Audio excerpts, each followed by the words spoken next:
moi c'est Mathieu, j'ai 26 ans. J'ai eu mon bac en 2014 et après j'ai fait un DUT Tech Deco. Et j'ai passé les concours, à l'époque c'était Passerelle, en 2016 pour intégrer du coup une école. J'ai du coup intégré Rennes School of Business en septembre 2016. Et puis diplômé en 2020 et dans le monde pro depuis début 2021. J'avais acheté pas mal de bouquins, j'avais pas choisi de faire une prépa parce que déjà c'était des prépas assez courtes, c'était assez cher à ce moment-là et du coup j'avais décidé de préparer tout ça moi-même, donc avec sur internet, avec différents bouquins, à bosser le soir après les cours. Voilà, en fait comme des préparations d'examen quand tu as tes partiels ou quoi que ce soit. Alors moi je suis tech recruteur au sein du cabinet de recrutement Mobiskill. En gros on est un cabinet qui est spécialisé dans la tech depuis 12 ans. Moi je m'occupe plutôt de la partie infra DevOps. Donc pour ceux qui ne savent pas, c'est un métier dans le domaine de l'informatique. Alors j'ai aucune appétence de base pour l'informatique, j'y connaissais rien en rentrant dans la boîte et on code pas ou quoi que ce soit, il faut juste apprendre les technos, se former au mieux sur son marché. Mais du coup je suis chasseur de tête. En fait mon objectif c'est j'ai différents partenaires qui ont des besoins sur certains profils de postes, donc moi sur la partie infra DevOps, et qui me contactent pour du coup recruter ces personnes-là. Donc moi en fonction de ça, du coup je prends leurs besoins. L'idée est vraiment de pouvoir vraiment être précis sur ce qu'ils recherchent pour adapter au mieux les profils qu'on va chasser par la suite. Et puis je contacte les profils qui peuvent être à l'écoute ou non. Mon objectif étant du coup de ceux qui sont à l'écoute de comprendre ce qu'ils recherchent vraiment et ceux qui ne sont pas à l'écoute de faire en sorte qu'ils deviennent à l'écoute et que je les place ensuite chez mes partenaires. Et après faire le ping-pong entre le partenaire et le candidat, donc accompagner le candidat dans tous les process de recrutement. L'idée étant de le briefer avant les entretiens, de débriefer après les entretiens pour voir les points positifs, les points négatifs, les zones de doute et faire en sorte que tout se passe au mieux. On les accompagne aussi pendant l'onboarding chez les partenaires, toujours dans une logique de faire en sorte que ça se passe au mieux. Il y a cette partie-là qui représente quand même une grosse partie du boulot, mais en parallèle, il y a aussi le côté BizDev, où on est assez réputé sur le marché. Donc on a pas mal de partenaires, on bosse avec des belles boîtes type Payfit, type Le Bon Coin, pour vous citer quelques exemples. Ça va de la start-up au grand groupe, on a vraiment des partenaires très larges. Et l'objectif étant de toujours développer de nouveaux partenariats. Donc de BizDev, des potentiels partenaires, leur expliquer ce qu'on fait, comment on fonctionne et en quoi ils peuvent avoir besoin de nous. Et il y a aussi le côté CAM, du coup, de gestion de ces partenaires-là. Donc discuter avec eux au quotidien, leur expliquer les facilités qu'on a sur les marchés, les difficultés qu'on peut rencontrer aussi, toujours dans une logique de partenariat à long terme. C'était début 2021, du coup, il faut savoir que c'était le Covid encore à ce moment-là. Donc c'était compliqué de trouver du boulot quand on sortait d'école. Et puis surtout que j'avais fait des stages avant qui n'étaient pas vraiment des choses qui me plaisaient, dans le sens où c'était très intéressant, mais le marketing, c'était pas fait pour moi.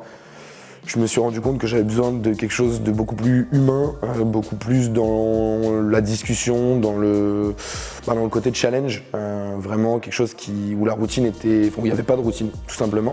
Et donc j'ai commencé à chercher des postes en tant que consultant en recrutement, en tant qu'ingénieur d'affaires ou quoi que ce soit. Et j'ai une amie qui venait de rentrer dans cette boîte, qui m'en a parlé au bout d'une semaine. Elle m'a dit le poste et la boîte en fait c'est toi, ça te correspond parfaitement. En termes de boulot, en termes de challenge, en termes aussi d'humain à côté. Elle a envoyé ma candidature, elle a transmis mon CV. J'ai été appelé pour un premier entretien téléphonique. Je me suis préparé de façon, on va dire classique, se renseigner sur l'entreprise, vraiment aller voir ce qu'ils faisaient plus en détail, au-delà uniquement du métier que je connaissais pas forcément de base. Vraiment me renseigner sur la boîte pour arriver avec déjà un avantage en expliquant voilà je sais ce que vous faites, je sais qui vous êtes, je sais avec quelle boîte vous bossez. Donc le plus important c'est vraiment de se renseigner avant les entretiens sur ce que fait l'entreprise. C'est aussi important de se renseigner sur le métier Mais après ça, les métiers ils divergent et on vous explique ce à quoi correspond le métier en entretien. Déjà, il faut avoir le contact facile avec les gens.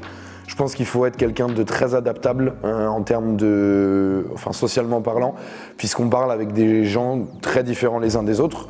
On parle avec des personnes qui font le même métier, mais il y a des gens qui sont plus sympas que d'autres, il y en a qui sont plus ouverts que d'autres, ça dépend. Donc l'idée c'est vraiment être adaptable. En fait, c'est de l'intelligence sociale. C'est le plus important dans le métier. Ensuite, il y a le côté résilient. Aussi, il faut être vraiment résilient puisque c'est un métier qui n'est pas facile, où on prend des portes parce que les candidats ne sont pas à l'écoute, parce que les partenaires n'ont pas besoin de nous. Donc, il faut être résilient. Il faut se dire que faut bosser et ça va finir par payer. J'arrive, en gros, on commence vraiment nos journées à 9h30. Il faut savoir que les journées, en gros, c'est du 9h30, 19h dans l'idée, puisque ça couvre la globalité. Vu qu'on appelle des gens qui bossent, c'est sur des horaires de boulot qu'on bosse tout simplement. Moi, j'arrive un peu plus tôt parce que j'aime bien préparer mon boulot, prendre mon petit café avec les collègues tranquille et tout. Mais j'aime bien préparer mon boulot en amont et pouvoir vraiment voir ce que j'ai à faire, me poser sur mon agenda, commencer à traiter mes mails pour à 9h30 appeler directement les premiers candidats ou les premiers partenaires.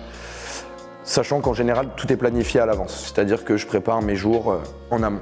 On utilise beaucoup LinkedIn dans notre boulot, donc en général je partage ma journée entre notre base de données et LinkedIn. Je fais de la chasse, je réponds aux besoins des partenaires, donc c'est des journées bien remplies.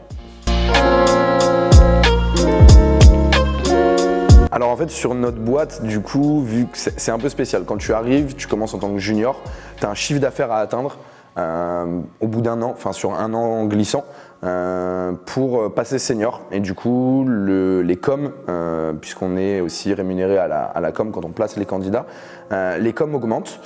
Moi aujourd'hui, du coup, je suis senior, mais en parallèle de ça, on ouvre aussi d'autres cabinets.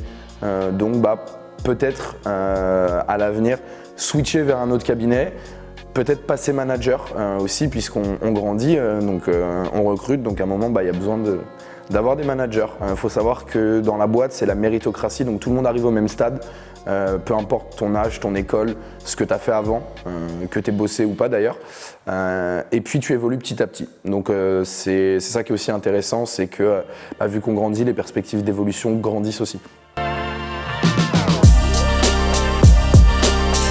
Comme je le disais par rapport aux qualités qu'il faut, c'est pas un poste qui est fait pour tout le monde. Je pense qu'il y a pas mal de gens qui n'ont pas envie d'être toute la journée au téléphone, qui n'ont pas envie de parler toute la journée avec des gens, qui sont bien dans leur bureau, dans leur coin, à faire leur boulot. De toute façon, il faut tout pour faire un monde.